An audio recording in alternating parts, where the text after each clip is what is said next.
Hello everyone and welcome to Ash's Whiskey Wars for another episode of a makeshift NeckPour review. As you probably have seen from last week, I am currently in Germany and I picked up 2 bottles. So last week's review, if you've not watched it, I do recommend you go and watch that one. That is of the Craigellachie 13, which is a Speyside whiskey that's very, very different to what you might be expecting. And this week we have the Oban 14. So this is from the Highland region of Scotland, from the West Highlands, and it's bottled at 43% ABV. Now you may have seen in the past, I have the Oban Little Bay that I actually bought around a year ago. In fact, I think it was last Black Friday when I purchased that whiskey. And I never really got on with that whiskey until the summer. I don't know if that's had time to open up or it was just the summer and my tastes had changed. But I was really starting to appreciate that whiskey a lot more than what I gave it credit for last November. So I really wanted to pick this one up. I've been looking at this whiskey for years now. In fact, I wanted to buy it last Black Friday, but there wasn't a deal on, and there was an amazing deal on the Little Bay, so that's why I went for that one. But this one is one that I've wanted for a number of years. And I'm really glad that I picked it up. I picked this one up for €49, which is about, with bad maths, I'd say around £42 in the UK. So you're talking a good 40% saving straight away. Okay, let's get it open. I must admit, I'm like a kid in a sweet shop when it comes to buying new whiskey. It's like one of my favourite things. Okay, let's see the cork pop as always. Pretty good.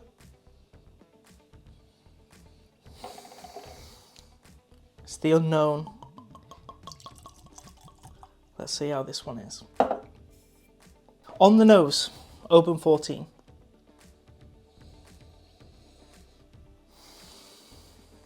Really nice. Really nice, genuinely.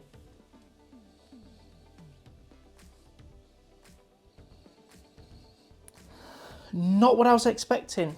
I've been mentioning to you guys, I've been recently getting back into the Little Bay. So I've never seen a review of the Oban 14. So I'm going off what I thought of the Little Bay. And straight away, it's very different, very different. I do get an orange in the Little Bay, and I do get it through on the Oban 14, so I'd say that's where the similarity is straight away. But this is sweeter, but darker as well. There's a funk to this Oban that I never got on the Little Bay. And I'm really excited actually. This is really good.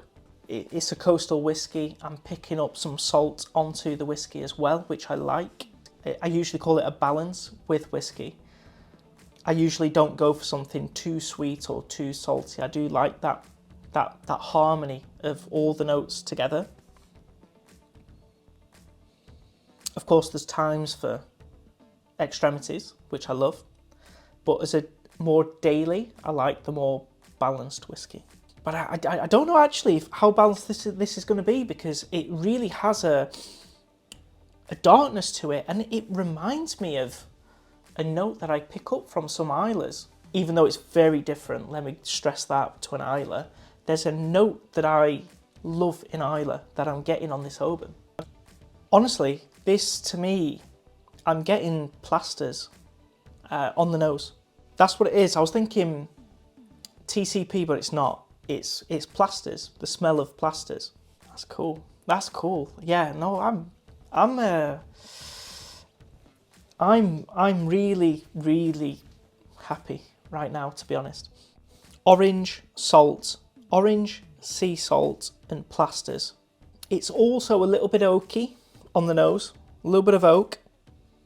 It is 14 years of age, so that does make sense. And like I said, there was that dark sweetness when I first smelled it. I got dark sweetness.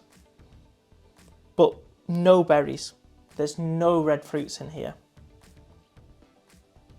I'd say it's like a cooked toffee sauce. So I wouldn't say like if you drizzle toffee sauce, it's like very sugary. This to me tastes like a toffee sauce you would get in a restaurant. Something that's been cooked with butter. So it's buttery toffee, but dark and cooked. Definitely butter, yeah, cooked butter. Cooked butter toffee, oranges, sea salt, plasters.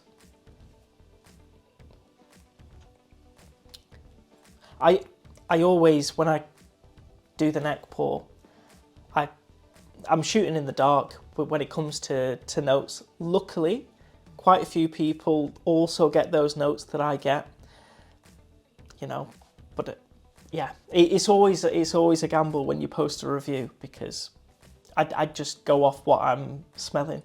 I think it hints at something citrusy, like a lemon, but it doesn't get there. This is more that orange, buttered toffee, sea salt plasters, and a little bit of oak. Let's get stuck into the taste. But before we do, guys, if you do enjoy the video, or you're excited to see my thoughts on this Oban, please do drop a like on the video down below, and please do click that subscribe button if you haven't already.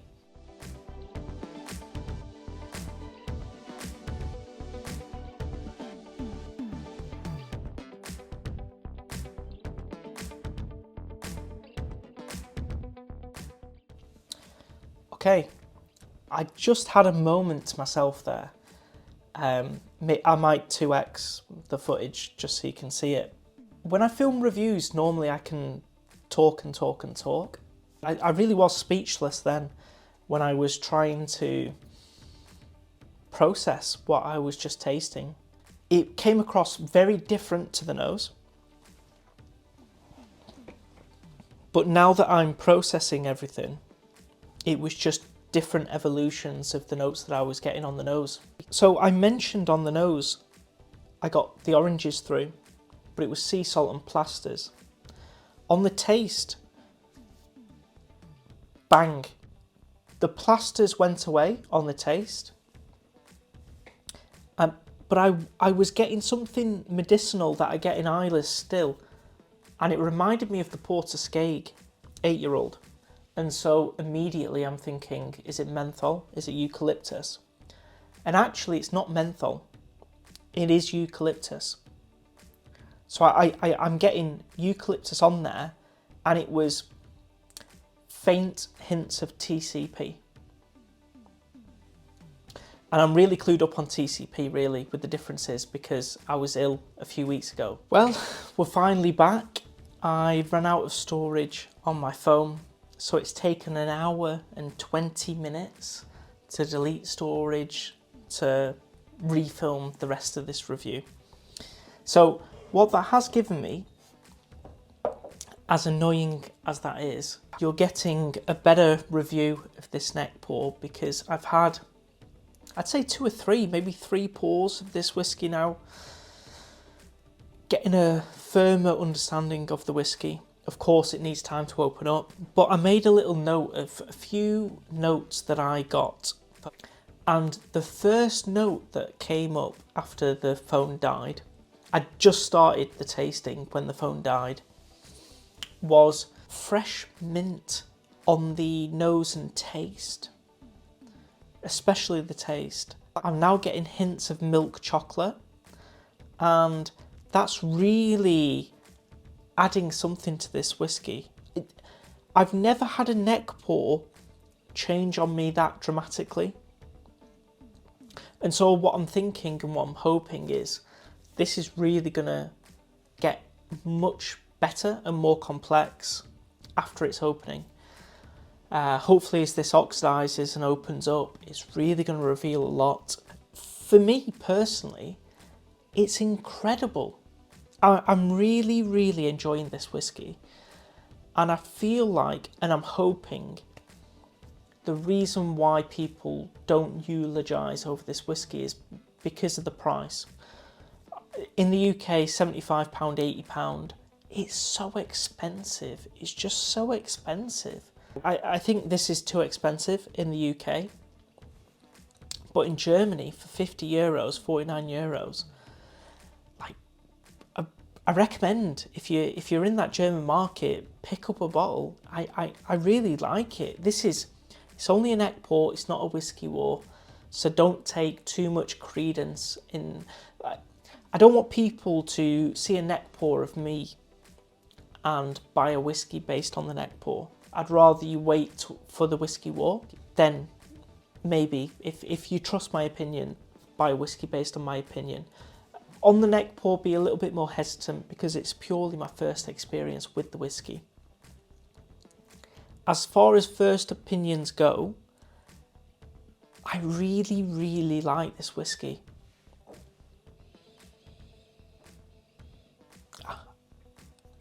Genuinely, I think the important thing when I think rationally, because I really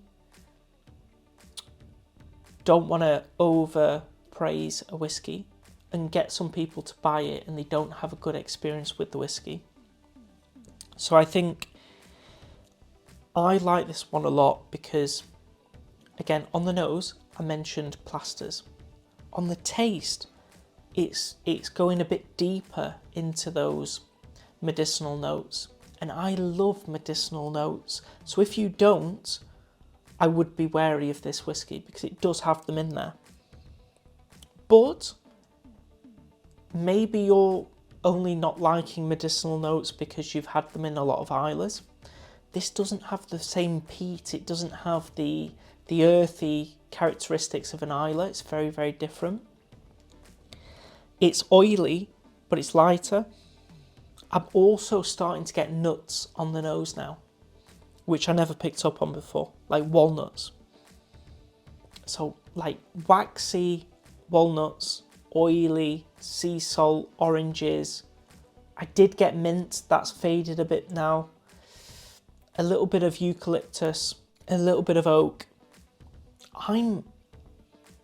On the taste, I get a little bit of chocolate, but I do not get it on the nose at all.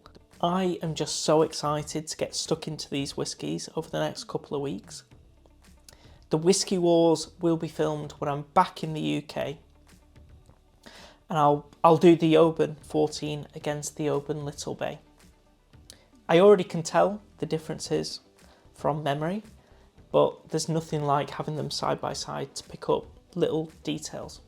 As for right now, I cannot wait to just end this video and get stuck into both these whiskies that I've recorded the past 2 weeks.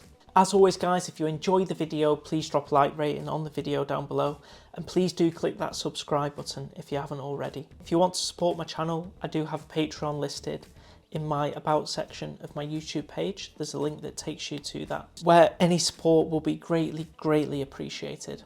Thank you so much for watching today's episode of the NeckPour for the Oban 14. And I hope to see you all for the next Whiskey War.